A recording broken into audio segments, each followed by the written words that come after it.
smelling good. I haven't ate, so I was out there peeking, seeing what was what. So, I have motivation this morning. I can hold you up all day. Amen. If this is the first time you hear me, you're going to realize that I am uniquely made. Amen. I refuse to be put in somebody else's mold and do what they do. So there's a grace about finding who you are and being what God has called you to be and being comfortable in that. Amen. Amen. See, so many people go through so much, they waste so much time in their lives mimicking somebody else till they still questioning who they are. Amen. Amen. And some people are good at mimicking, amen, but when they get behind closed doors, they still do not recognize who they are in God. So you got to be who you are, amen, because if you're uncomfortable, I'm good. Amen. Amen. I'm good. I'm going to be comfortable with what God has called me to be and do what God has called me to do. And I don't say it pridefully. I just say it from a place of freedom. Amen. Amen. There's nothing like it. Amen. Amen. So as we go into the message this morning, I just want to give a little context of what it's come from. Amen. So we was here on Wednesday night. And Wednesday night, we have service on Wednesday night. So the place was packed out, people was everywhere.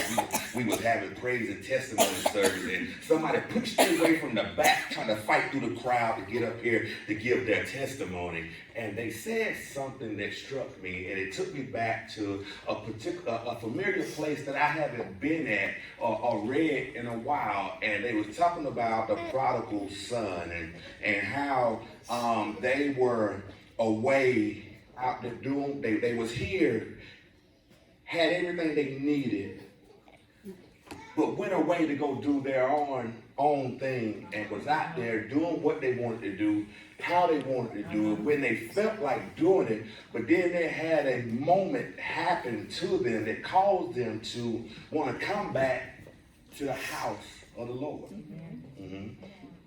And we was talking and everything, and I was telling them about, everybody got their own defining moment, where that moment is gonna happen for you, that is gonna cause you to want to get back to God and get back in position, get back in place. Amen.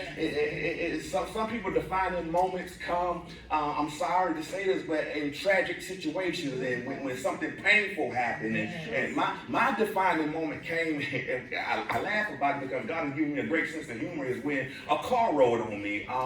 Staying at 780 North Vernon Street in Spartanburg, South Carolina. Yeah, a car was parked up on the incline. It was a 1990 Geo Tracker. Remember the color, the rims, everything. I remember the music I was playing that day. Not going to talk about that, but I remember what was on the radio that day. I remember the stumps in the ground and the broken up driveway. And I remember so vividly what caused me to change my mindset on that day. And that was my defining moment. So as that person began to talk about their defining moment in their life, and they brought up the prodigal son. I went back and I began to read this story over again. And I began to read this story from a different perspective. Because I said to myself,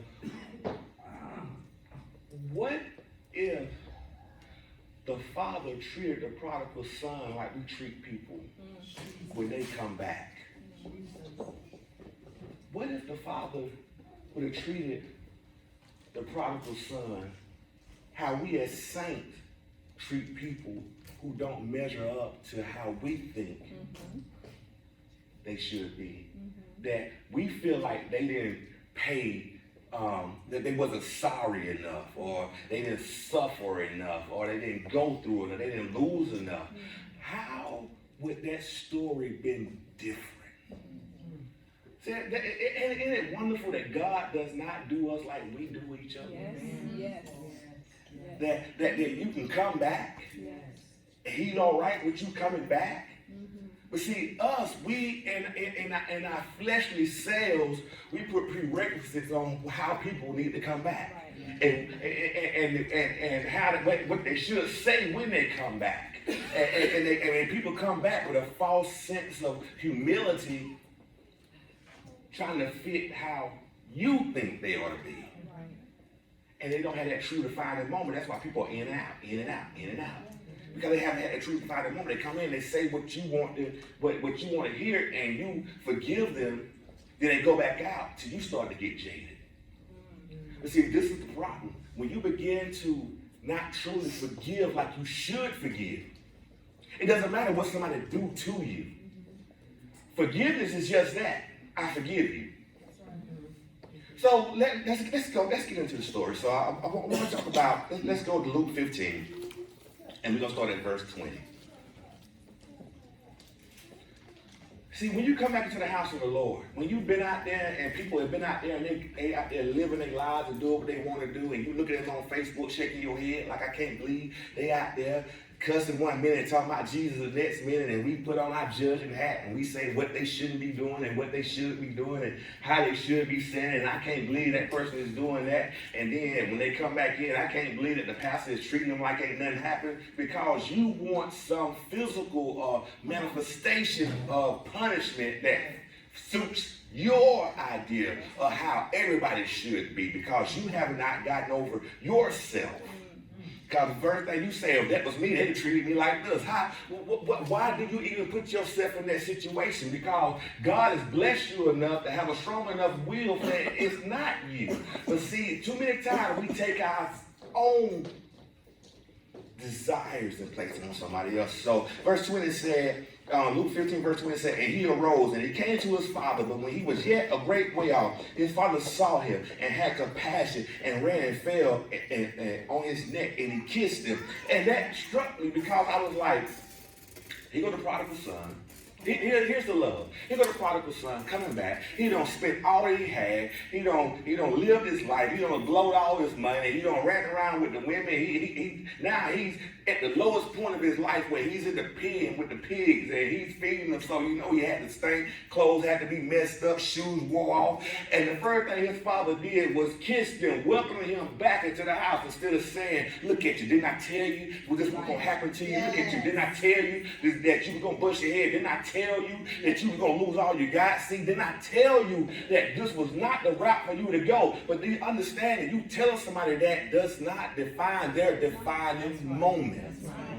See, I can tell my kids all day long, but until they bust their head enough, until they have their own moment, all I can do is pray for them. And try not to kill them myself and send them on to Jesus quickly. That's all I can do. That's all I can do is say, Lord, give me strength and the patience that you have. Because this one right here is about to come see you shortly.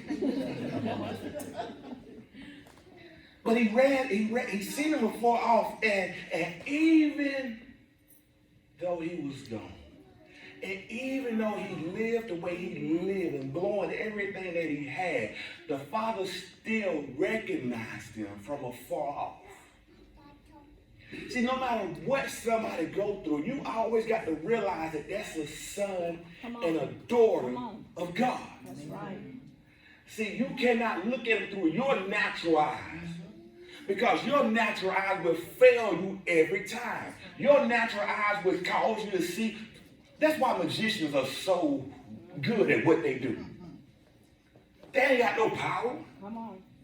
But they understand sleight of hand. They understand it that way the eyes work, connect to the brain, that I can cause you to think you saw something that wasn't really there.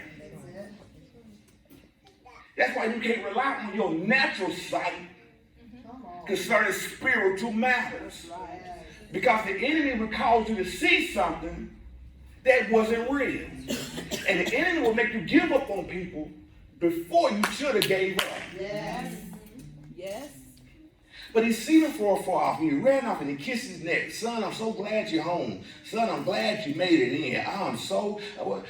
Tell me about your, I'm paraphrasing here. Tell me about your troubles and your journeys, what you've been doing, and how you've been doing it. I'm so glad. No, you ain't going to go out there and serve the servants. You're my son. Yeah, you didn't pay no bills when you was here, so why you worry about paying bills now? Come on back in. We'll put you back in position. We're going to go about our lives, and everything's going to be all right. I'm just glad you ain't dead, and I wasn't planning a funeral. See, too many times we forget.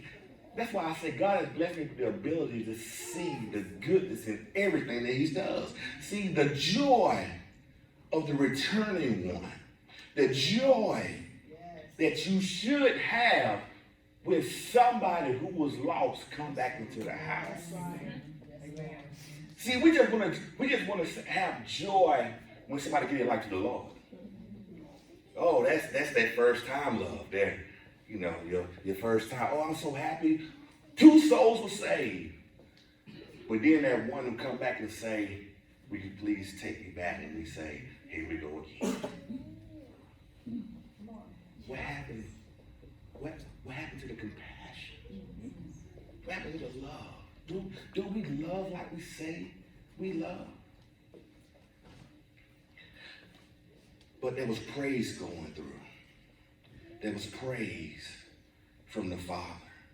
There was so much praise that the Father said, hey, let's have a party. The service was happy. Son returned home. The Father was happy. My son is alive. He has returned home. Everybody was happy. Except one person. One person who you thought would have been happy also. One person who you thought would have been just as joyous to see his brother come back home. One person. But see, you got to understand that sometimes it's the ones who you think are happy for you is truly upset that you didn't reap what you're supposed to sow. See, you have to understand, so there was one person that was upset and just refused to go in and celebrate with his brother. See, he was the one who truly missed out on the blessing. Let's go to verse 20. Let's jump down to 25. Now the elder son was in the field, and he came and he drew nigh to the house, and he heard music and dancing. At first, I had to see my natural eyes when I first read this said, I feel it. I've been upset too. This is my natural self speaking. I understand why he was upset. This joker don't left. I've been here working. I've been taking care of the fields. I've been taking care of the house. I've been doing all this. And I'm out in the field still working. And y'all throw a party. Ain't nobody said it to me. Y'all just let me finish working. My brother back home. Ain't nobody said a word. I'm out here still in the field. And I get close to the house. I hear the music stuff playing. I get it. But spiritually, if he was truly a spiritual person, then the why wouldn't have bothered him. See, the elder brother returned from the field. He refused to go into the house, and therefore he missed out on a joyous occasion. He called one of the servants, and he asked them what these things meant. And he told him, your brother had come back home. The father had killed the fatted calf because he had received him safe and sound. So because the brother was bitter, he missed out on the joyous occasion. Yeah. You see, your bitterness can cause you to miss out. How much joy, how much bitterness have you missed? How much joy have you missed because you was bitter over a situation? Mm-hmm. That's right. We passed out raises at work. I signed everybody a letter, I give it to them. And I seen the difference how people receive it. So people who hadn't been there long were saying, whoa, this is all right here. This is awesome. What? And people have been there for a little while saying, this is it. This is all. It's perspective. That's right. Perspective. See, they don't realize they should have been joyous because it could have been nothing. Exactly. Right? So that bitterness caused them to miss out on a joyous moment in their life. Because they counted up as a blessing and it didn't measure up to what they thought it should have been. But nevertheless, it was a blessing no matter what. But because of their viewpoint or how they feel about it, they're bitter.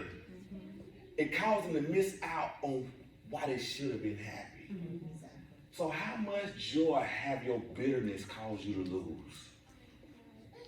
So like I said, he refused to go into the house. What caused the other brother to miss out on the joys of this occasion? Because he was hurt. Because he had a negative mindset. Have you ever been around a negative person that no matter what's going on, they can find the negative in a situation? See, there's a sin of negative and critical grumbling. There's a spirit of negativity that just follows some people who just cannot be positive about nothing. And we look at verse 28, said he was angry and he would not go in. Therefore came his father out and entreated him, saying, hey, what's going on? So because he was negative, he missed out on a joyous occasion. He missed out on the music that was playing. He missed out on the food that was being served. He missed out on the festivities of the house because he was bitter. How different are we from those early saints? I pose this question, how different are we? I look at Paul. See, Paul can praise in prison, but we pout in a good situation. That's right. Paul can praise while he was in prison, but we don't know how to do that. We'll pout and you have, what's wrong? I don't know. I'm just having a bad day. You lose something? No. What's going on? I can't put my finger on it. How can you be upset? You can't even put your finger on it. You just, man, you woke up. I woke up on the wrong side of the bed. What kind of man? I never understood that. I'm having a bad day. What you do? I ain't did nothing yet. Why are you having a bad day? But we have become so, sensitive that everything had to feel just right to us for us to feel like being happy. Wow. So how are we different? Paul can praise while he was in prison. Paul glorified his infirmities, and we cry over a cough. I know that I do know that they talking about, us men can't take being sick. We just so dramatic. We just, oh my God. But see, when you cannot find joy in every situation, that causes you to begin to look at everything through a negative lens. See, some people don't understand that never have in such a time in the Christian walk have we been so blessed that we have so much to appreciate, but we don't appreciate it. How many times have you had to hide that you believe in Jesus? How many times have you had to hide your faith? How many times have you had to hide the fact that you're praying for somebody? See, we live in such a time that where you can be who you are. Yes. And yet we still suppress who we are. That's the truth. See, what do Christians grumble about? Some of us grumble about family members. Here they come again. Some people used to grumble about us. They used to say, here they come again, because we had so many kids. They say, man, they about to come eat up everything. Yeah, there's a bunch of us. Prepare, make sure you got enough. Because we coming, we on our way. And it's still that way today. It's a bunch of us. We roll deep. The Gentry Nights, that's what they call it. Gentry Nights, now up, we on our way. Some people grumble about their jobs. And this is what kills me about that. Some people grumble about the very job that they prayed to God to get. Come on. Lord, please just give me that promotion. God, give me that job. God, I just pray, God. Oh, Father, just make a way. Put me to the top of the list, God. Open up that door and no man can shut. Father, God, please, I just do everything you need me to do. As soon as you give it to you 6 months later, God, why me? God, why you giving me this old raggedy job? God, why are they doing this to me? Why are they talking about me like that? See, you have to understand that. You cannot pray and God do for you, then cry about what he done for you. You have to understand that You can handle everything at every level that he takes you to, Yes. only if you yield to him. You will not be able to survive at the next level by yourself. Like I said in the beginning, under your own authority and under your own power. You can't manage folk if you are not allowing God to speak through you. You can't be successful. Your hands won't work right if it wasn't for God. Your mind wouldn't work right if it wasn't for God. You think you hit your quota because you're just so good? No, God has blessed you with the ability to manage yourself. See, you got to stop saying how good you are. Amen. And start saying how good he is. And some people grumble about the job that they pray for. Some people, and this right here is killing me because I look at Facebook, some people just cry about the weather like they got control over it. Nothing is happy for them. Either it's too hot or it's too cold, or it's too warm, or it's too humid, it's too dry, it's too wet, it's too everything. And you like, oh my God. Some people gonna get kicked out of heaven for complaining. I know I made it, but good Lord, all these people up here. All these people up here, oh my God, it's crowded everywhere. Y'all, and some people gonna be like, you made it in. I know what you was doing. I could have been doing what you was doing and you were here. Oh no, God, I got to go.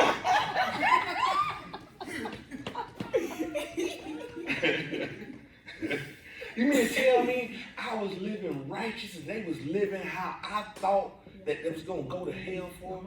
That they enjoyed themselves and I went to heaven and cramped up?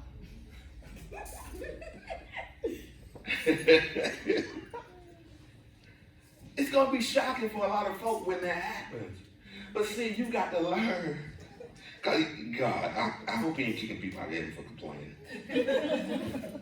Because some people have a short visit. Ain't no word for that, but some people have a real short visit. I just hope he helped me get over not liking crowds. No, when I'm in the crowd, I get agitated. And boy, I can't. When I make it and when I'm going through them gates, I'm be like, can you take this from me before I go? I want to ensure my stay. Amen. But some people, especially, they find fault. That's what they do. They need to be working in quality control somewhere. Because they can find a fault and a blemish in everything. Amen. No matter what's going on, they can find a fault in it. Girl, I like your outfit. Your outfit is so nice. And they walk out. I don't know why she had that tie like that right there. It could have been a little bit over to the left, way to the right. It would have been symmetrical and lined just right up. They can find fault in every single thing. Oh, Carl, I like your hair tied back. I don't know why she got her hair tied back like that. You see how it's put out on the side right there? She could have just slipped it down. Use this type of cream right here. Just pulled it back. Oh, yeah, that's wonderful. You know, people can find fault in everything. You ever had somebody that how's the food? Oh, the food is great, but I wish they put a little bit more seasoning on it. I wish they did it this way. I wish they did it that way. What do you mean? Why do it always got to be a but when something has been good to you? I love, girl, you love pasta meal. Oh, I love my wife, but what do you mean, but?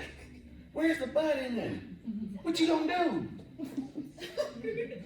26 years, I ain't going nowhere. No, she get upset, we have to figure it out.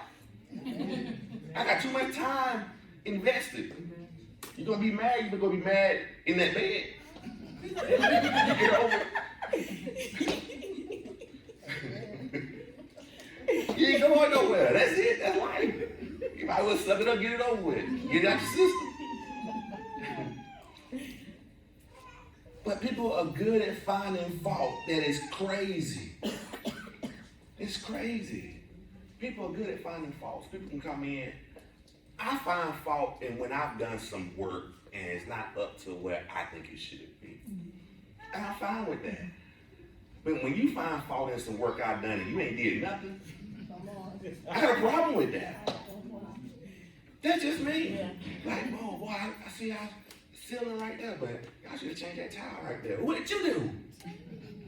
There's a ladder right out there. Won't you change it? Amen. Put your hands to the work. Come on. Put your hands to the work. Golly. Nobody empty the trash around here. Won't you empty it? Come on. Put your hands to the work. You will never get anywhere in life depending on other people to do it for you. That's right. Come on now.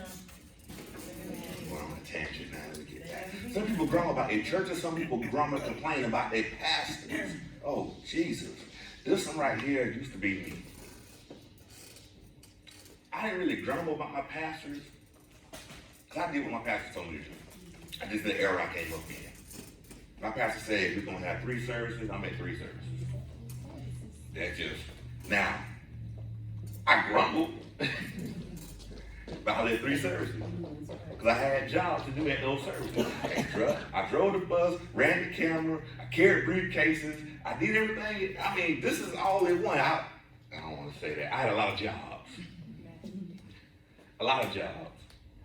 A lot of jobs. Pick folk up in the mornings, get that bus, pick around, pick folk up, get the church, get set up, get the camera set up, get ready to record, get it recorded, set all the mics up, come back, listen, drop me back off.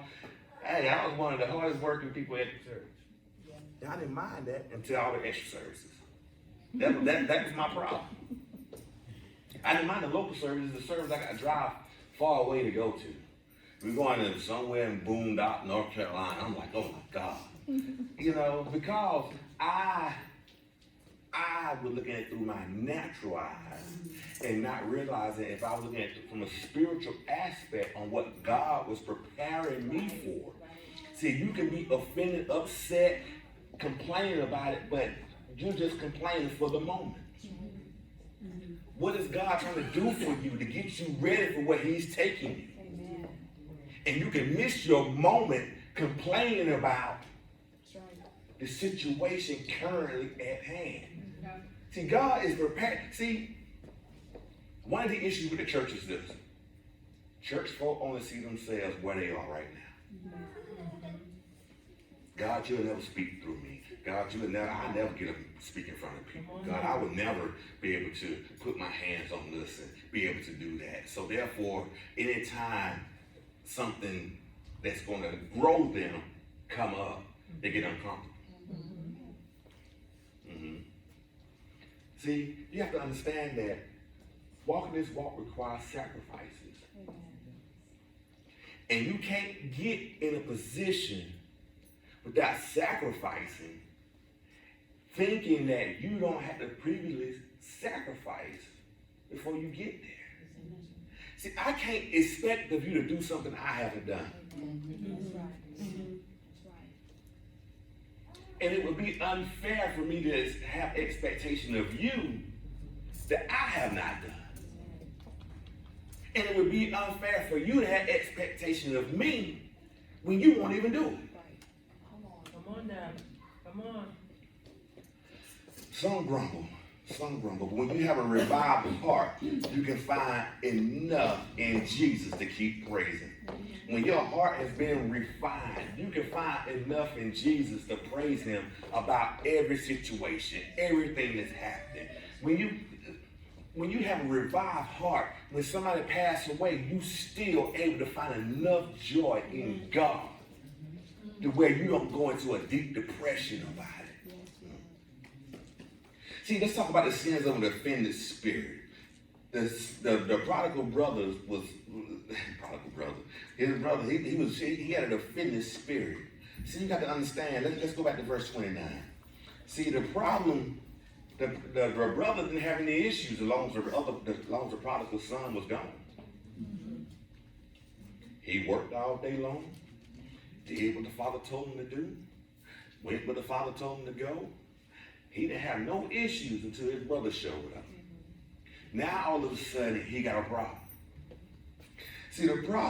See, how much of God's work is hindered by an offended spirit? How many times have God told you to do something but you didn't do it because you was offended? Jesus. God told me to bless Elder, but she offended me, so I'm not going to bless her. God told me to bless Carly, but I'm not going to do it because she offended me. I remember,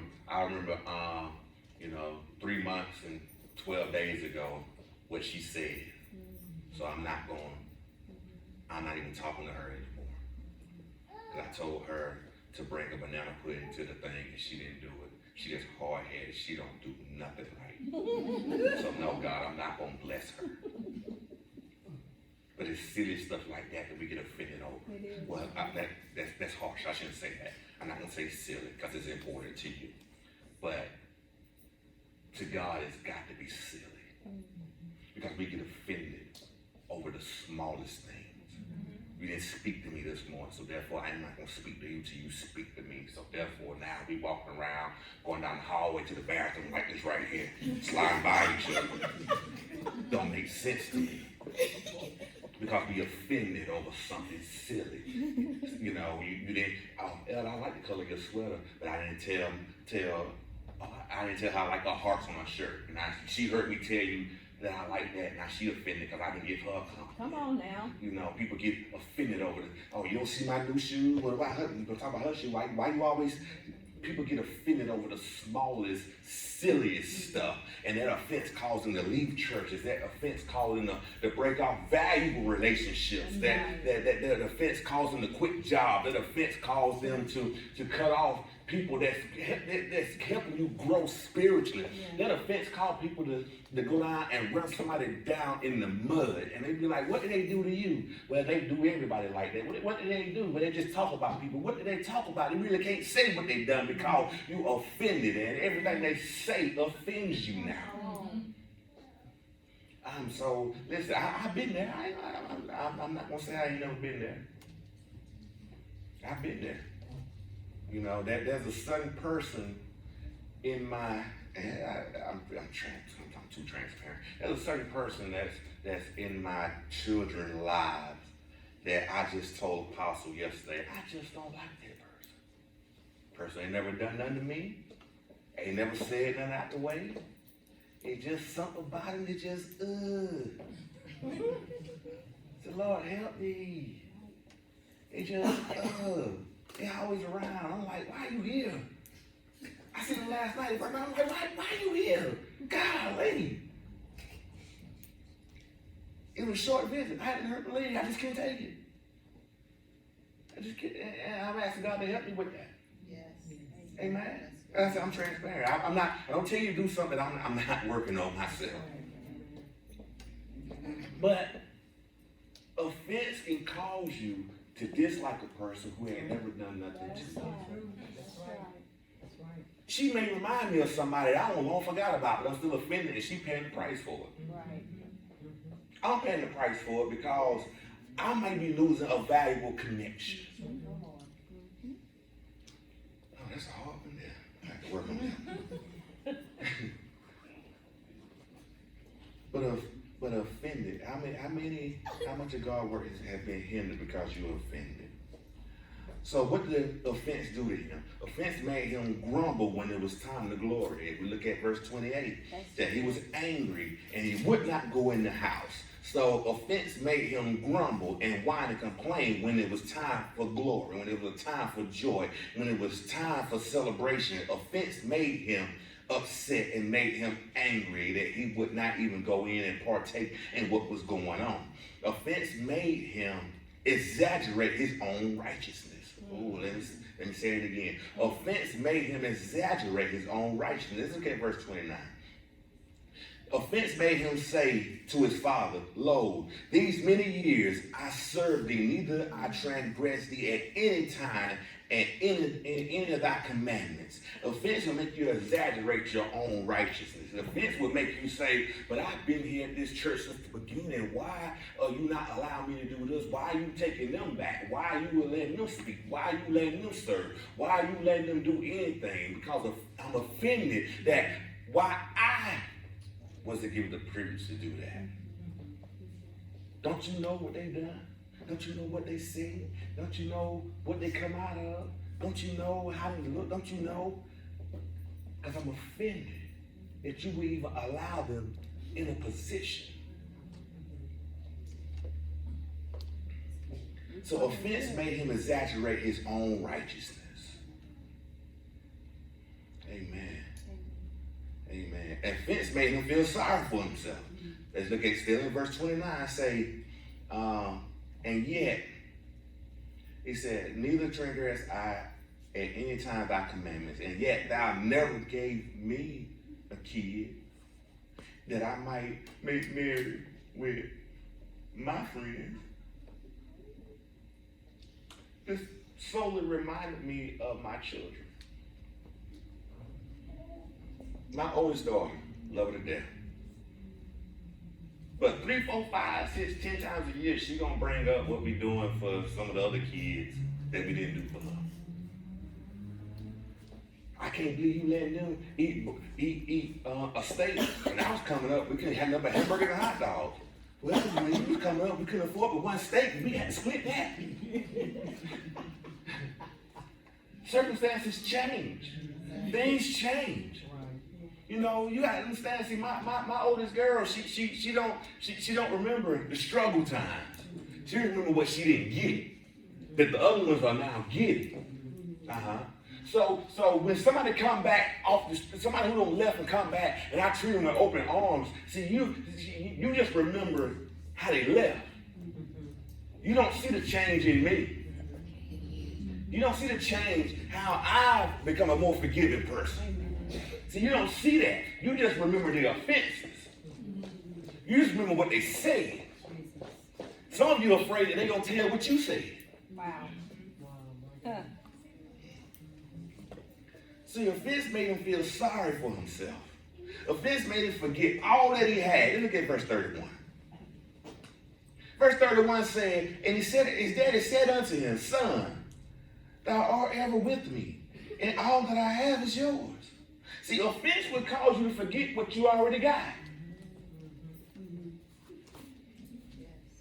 Offense would cause you to forget that God is already speaking to you and he's giving you the ability to get up and speak in front of people. Offense would cause you to forget that you are already blessed and highly favored. Offense would cause you to forget who you are and what you got when you're offended because you are too busy looking at somebody else.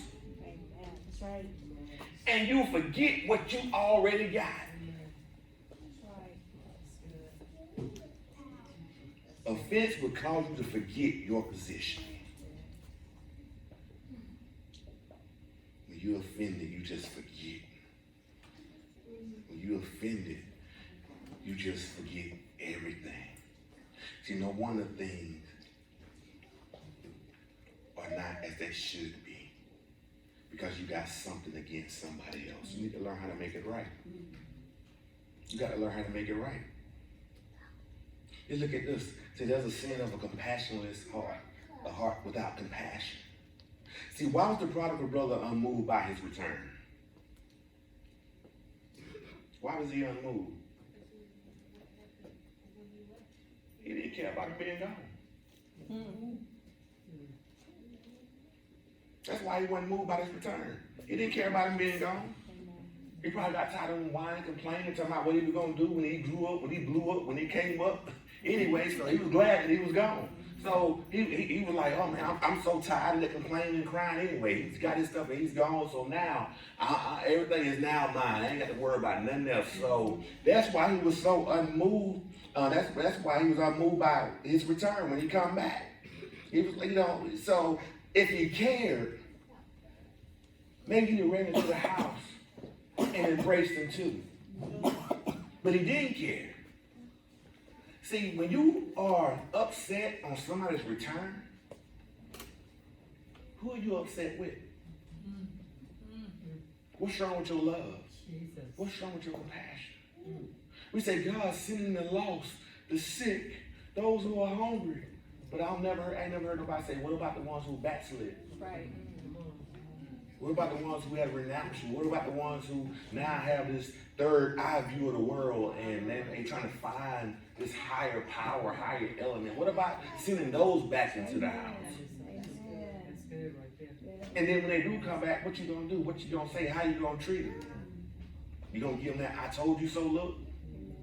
You gonna say, I knew you couldn't survive out there on your own. Them devils just tore you up, didn't they? But he was unmoved by his brother being gone. He had worked hard on the family farm, but he had worked hard and he learned from his father, but what he did not get from his father was his heart of compassion. He didn't care about his missing brother. So will you be offended when the prodigals start returning back to this place? My Lord. Will you be offended? The Father cares. Do you care? If God cares about the backslider, he said, I'm married to the backslider. If he cares about them, do you care? Will you bring them back into the fold with open arms, kiss them on the neck, even though they still need to be cleaned up? Do you care? Because the Father does. Amen? Hallelujah. So it's a wonderful thing about Jesus. Let's go to Luke 15:1. Luke 15:1 says that that then drew near unto all the publicans and sinners for to hear them. And the Pharisees and the scribes murmured, saying, this man receiveth sinners and eateth with them. And that's when Jesus went into the parable, saying, what man of you having 100 sheep, if he lost one of them, does not leave the 99 in the wilderness and go after that which is lost until he find it? And when he hath found it, he layeth on his shoulders, rejoicing. And when he cometh home, he called together his friends and neighbors, saying unto them, rejoice with me, for I have found my sheep which is lost. I say unto you likewise, joy shall be in heaven over one sinner that repenteth, more than over 99 just persons which need no repentance. And as I read that this morning, I began to think about money. And I was like, no matter what state a dollar bill is, it's still worth a dollar. No matter what state a $20 bill is in, it's still worth $20. Do you look at your money and be like, oh, this one right here dirty, let me get rid of that one? No, you still see the value in it. If I'm walking down the street right now, if I see an old $100 bill in some mud and dirt that stick it up, you know what I'm gonna do? The first thought that crossed my mind is not germs. The first thought crossed my mind and said, look at God. I pick it up and I shake it off and I brush it off and I be like, look at God. God is so good. And then I take my other money that I got and I put that with everything else that I had. I gave no thought on where that money has been, who done walked on it, who done stepped on it. I gave no thought on where it went, where it come from. I just said, look at God. God, you have been so good to me that you allow me to be in position to find what you have blessed me with. I don't worry about the history or who had it. I don't even think about who dropped it. It's just out there in the middle of the road somewhere. I said, God is good to me. See, the problem is that we, as when somebody come back, we worry about where they've been, what they've been doing, who they've been doing it with. We forget that all that does not determine their value. Amen. All that does not determine how valuable they are to the kingdom. It does not determine how valuable they are to the kingdom. Amen. History doesn't matter. It's only the joy that comes with the return. Amen? Amen. I get my wife clothes out to dry sometime. I be pulling out and then money hit the floor. I'm like, look at Jesus. Oh God, thank you. Oh, look at all this money. I give it back to her. But I do know my son. She ain't giving it back. Because he be saying the same thing. Look at God. He knew I needed some gas money.